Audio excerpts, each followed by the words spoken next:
മലപ്പുറം ജില്ലാ സഹകരണ ബാങ്കിൽ നടത്തിയ പരിശോധനയിൽ അവശ്യരേഖകളില്ലാത്ത വൻ നിക്ഷേപം കണ്ടെത്തിയതായി CBI.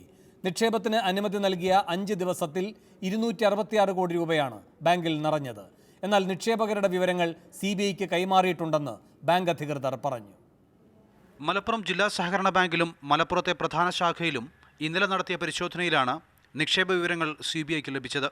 നവംബർ 10 മുതൽ 14 വരെ 266 കോടി രൂപ ബാങ്ക് നിക്ഷേപമായി സ്വീകരിച്ചുവെന്ന് CBI ഉദ്യോഗസ്ഥർ പറയുന്നു.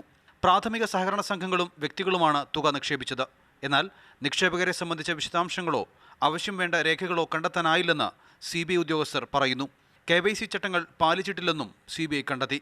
എന്നാൽ എല്ലാ രേഖകളും സമർപ്പിച്ചിട്ടുണ്ടെന്ന് ബാങ്ക് അധികൃതർ പ്രതികരിച്ചു. KYC norms 100% പാലിച്ചിട്ടുണ്ട്. KYC നോംസ് പാലിച്ചുകൊണ്ടാണ് ജില്ലാ സഹകരണ ബാങ്ക് നിക്ഷേപിച്ച 266 കോടിയും ലഭിച്ചിട്ടുള്ളത്. യാതൊരു സംശയമില്ല. ബന്ധപ്പെട്ട ഉദ്യോഗസ്ഥന്മാരുടെ മുമ്പിൽ ഞങ്ങൾ എല്ലാ രേഖകളും സമർപ്പിക്കുകയും ബോധ്യപ്പെടുത്തി കൊടുക്കുകയും ചെയ്ത് വാസ്തവമാണ്. 100 കോടി രൂപ ഓപ്പണിംഗ് ബാലൻസ് ഉണ്ടായിരുന്നുവെന്നും 166 കോടി രൂപയാണ് പുതുതായി നിക്ഷേപം സ്വീകരിച്ചതെന്നും പ്രസിഡന്റ് വ്യക്തമാക്കി. ഇതിൽ 85 കോടിയും പ്രാഥമിക സഹകരണ സംഘങ്ങളുടേതാണ്. മുഹമ്മദ് നൌഫൽ, മാതൃഭൂമി ന്യൂസ്, മലപ്പുറം. കറൻസി അസാധുവാക്കലിന് ശേഷം കോഴിക്കോട്, കണ്ണൂർ, തൃശൂർ ജില്ലകളിലെ സഹകരണ ബാങ്കുകളും പ്രാഥമിക സഹകരണ സംഘങ്ങളും സഹകരണ നിയമം ലംഘിച്ച് സംശയകരമായ സാമ്പത്തിക ഇടപാടുകൾ നടത്തിയതായി എൻഫോഴ്സ്മെന്റ് ഡയറക്ടറേറ്റിന്റെ പ്രാഥമിക വിലയിരുത്തൽ. കറൻസി അസാധുവാക്കൽ നടന്ന ദിവസങ്ങളിൽ പല സഹകരണ ബാങ്കുകളും വാണിജ്യ ബാങ്കുകളെ ധൃതി പിടിച്ച് ആശ്രയിച്ചതായും പരിശോധനയിൽ കണ്ടെത്തിയിട്ടുണ്ട്. കറൻസി പരിഷ്കരണത്തിന് ശേഷം തൃശൂർ, കോഴിക്കോട്, കണ്ണൂർ ജില്ലകളിലെ സഹകരണ ബാങ്കുകൾ കേന്ദ്രീകരിച്ച് വൻതോതിൽ കള്ളപ്പണം വെളുപ്പിച്ചതായുള്ള വിവരങ്ങളാണ് എൻഫോഴ്സ്മെന്റിന്റെ പ്രാഥമിക പരിശോധനയിൽ കണ്ടെത്തിയത്. ഈ ജില്ലകളിലെ സഹകരണ ബാങ്കുകളും പ്രാഥമിക സഹകരണ സംഘങ്ങളും വൻതോതിൽ വാണിജ്യ ബാങ്കുകളിൽ നടത്തിയ നിക്ഷേപങ്ങൾ സംശയകരമാണെന്നാണ് എൻഫോഴ്സ്മെന്റിന്റെ നിഗമനം.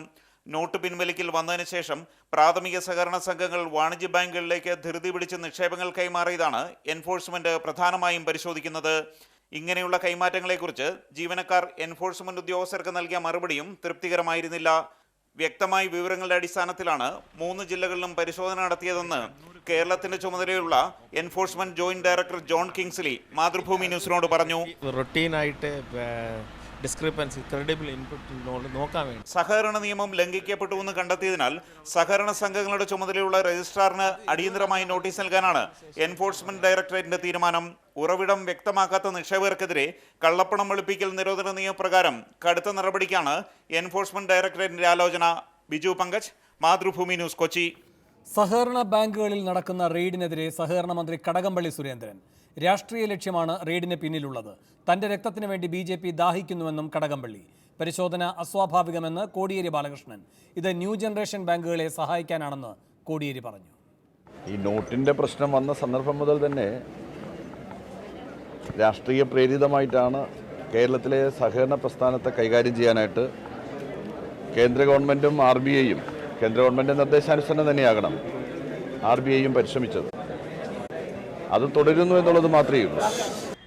സഹകരണ ബാങ്കുകളിലുള്ള നിക്ഷേപത്തിൻ്റെ മേൽ സംശയം ജനിപ്പിക്കുകയും സഹകരണ ബാങ്കിലുള്ള നിക്ഷേപകരെ ബാങ്കുകളിൽ നിന്ന് അകറ്റാനുമുള്ള ആസൂത്രിതമായ നീക്കത്തിൻ്റെ ഭാഗമാണ് ജില്ലാ സഹകരണ ബാങ്കുകളിൽ ഇൻകം ടാക്സ് റെയ്ഡ് നടത്തുകയും എൻഫോഴ്സ്മെന്റ് ഉദ്യോഗസ്ഥന്മാർ കയറിയിറങ്ങുകയും ചെയ്യുന്നത്.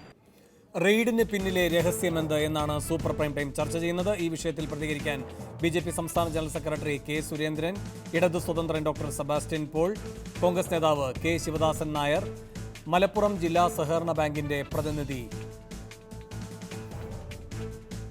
പ്രദീപ് മേനോൻ എന്നിവർ കടകംപള്ളി സുരേന്ദ്രനെ ടെലിഫോൺ ലൈനിൽ പ്രതീക്ഷിക്കുന്നു. അതിഥികളിലേക്ക് പോകും മുൻപ് 1.5 മിനിറ്റ് ദൈർഘ്യമുള്ളൊരു ഇടവേള.